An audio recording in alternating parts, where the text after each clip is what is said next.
Part 2. His relief at hearing from Helen did nothing to alleviate Ralph's insomnia. The premature waking continued, and by Labor Day he was opening his eyes around 2:45 a.m. By the 10th of September, the day that Ed Dietner was arrested again, this time along with 15 others, Ralph's average night's sleep had shrunk to roughly 3 hours, and he had begun to feel quite a little bit like something on a slide under a microscope. Just one little protozoa, that's me, he thought as he sat in a wing-back chair staring out at Harris Avenue and wished he could laugh.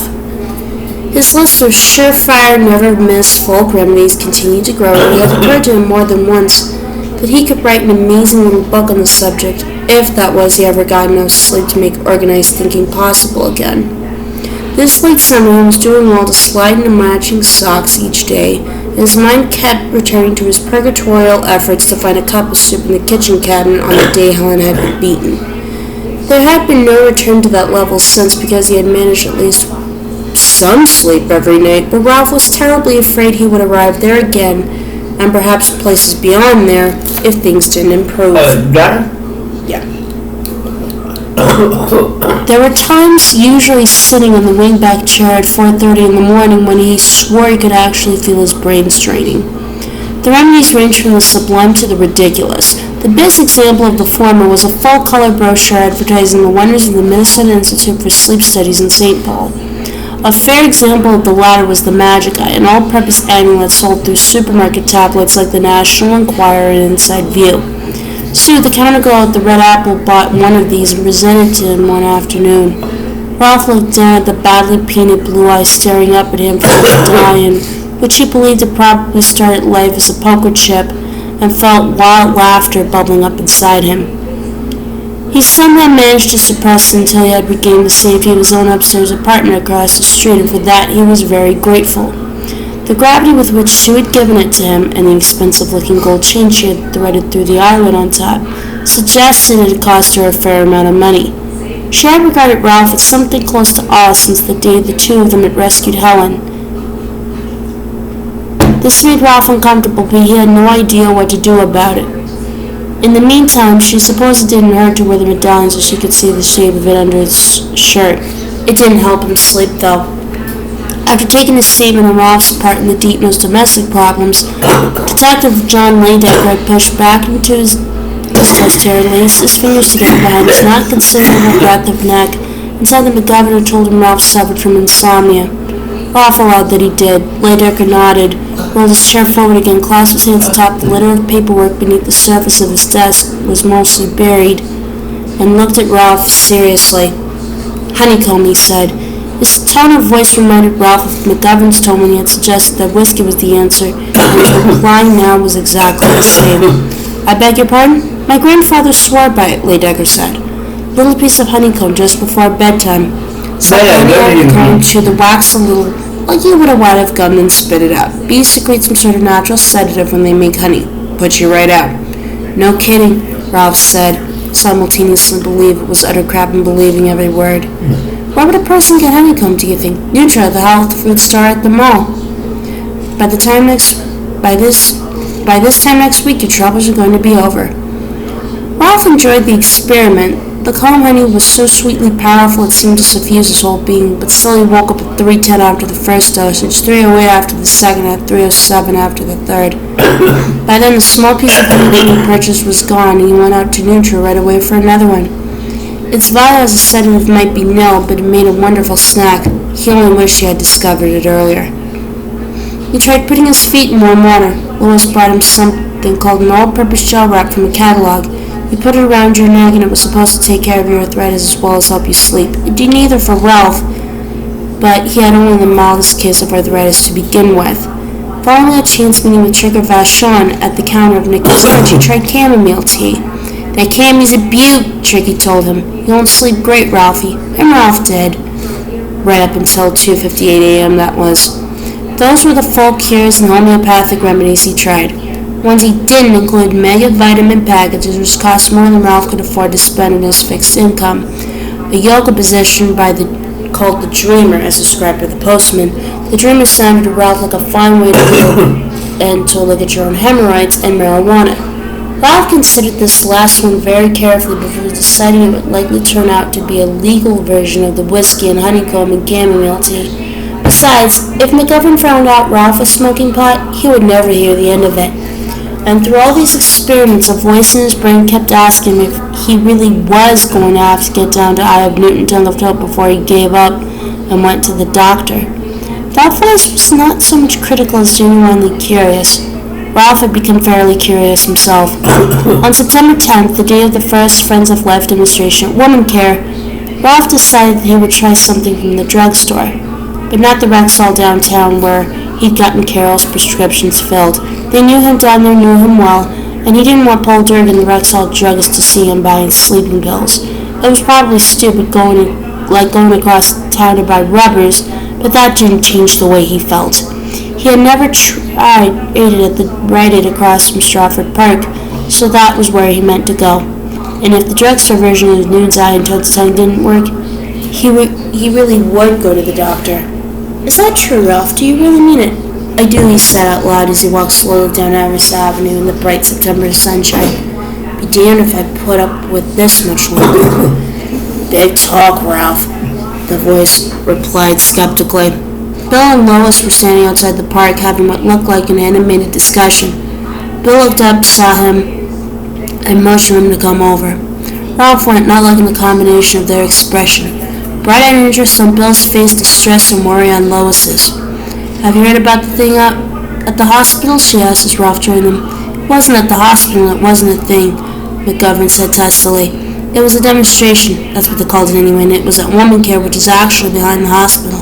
They took a bunch of people to jail, somewhere between 6 and 2 dozen, nobody really seems to know yet.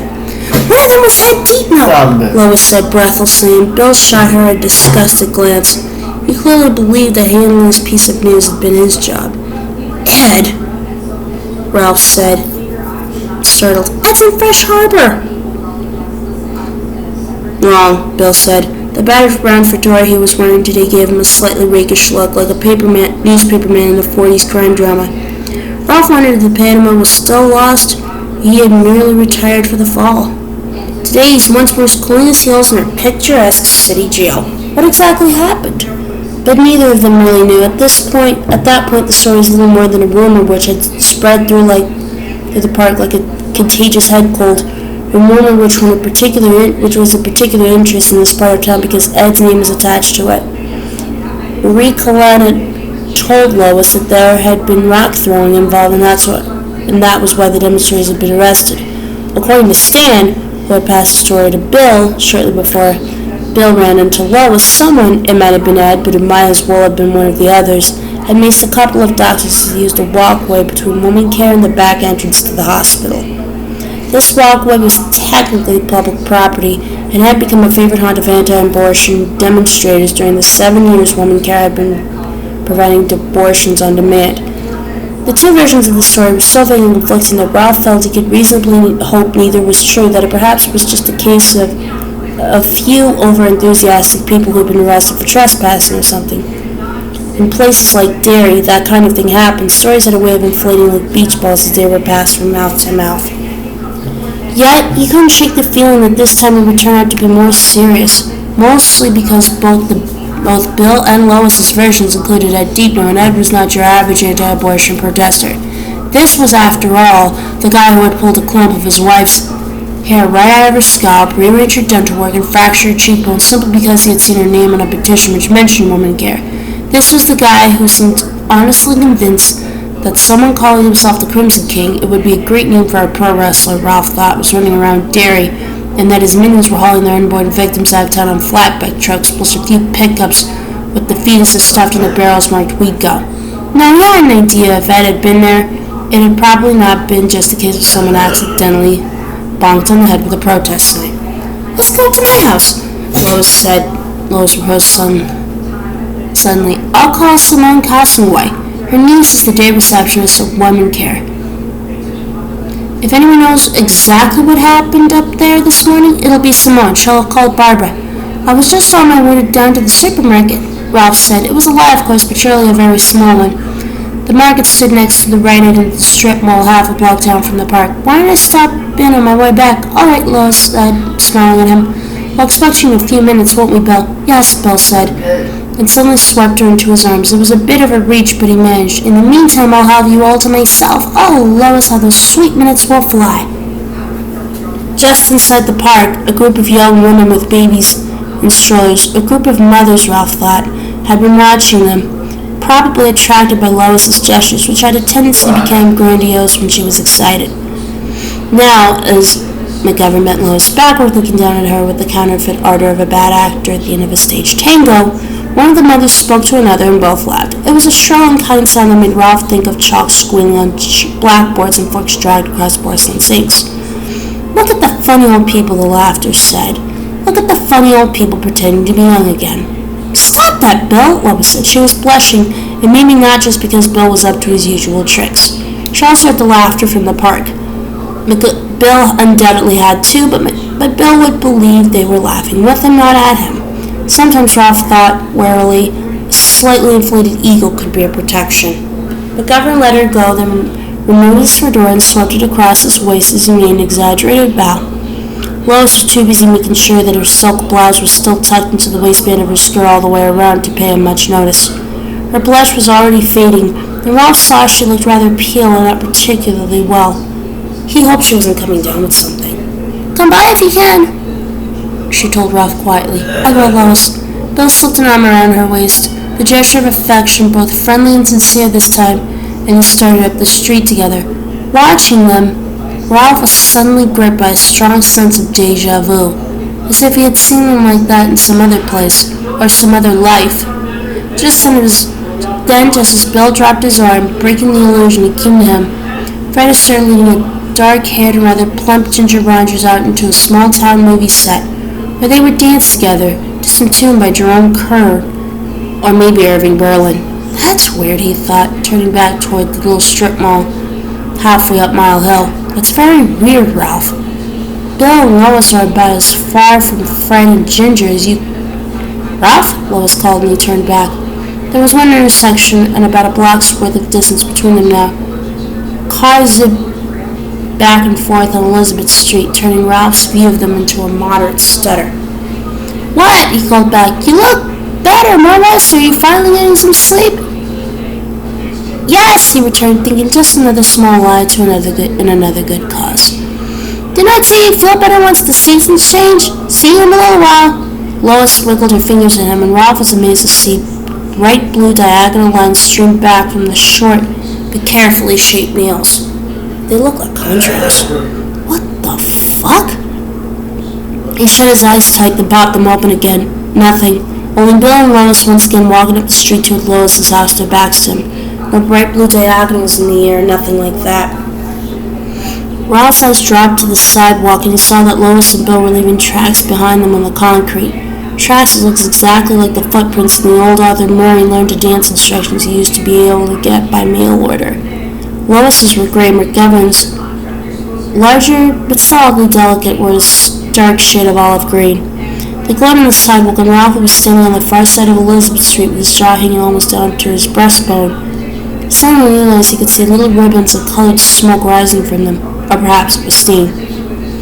A city bus bound for Old Cape snored by, momentarily blocking his view, but when it passed, the tracks were gone. There was nothing on the sidewalk but a message chalked inside a fading pink heart, "Sam and Deanie forever." "Those tracks are not gone, Ralph. They were never there in the first place. You know that, don't you?" Yes, he knew.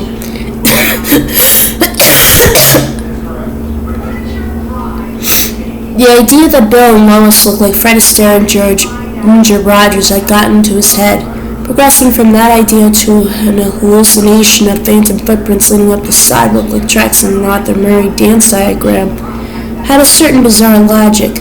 Still, it was scary.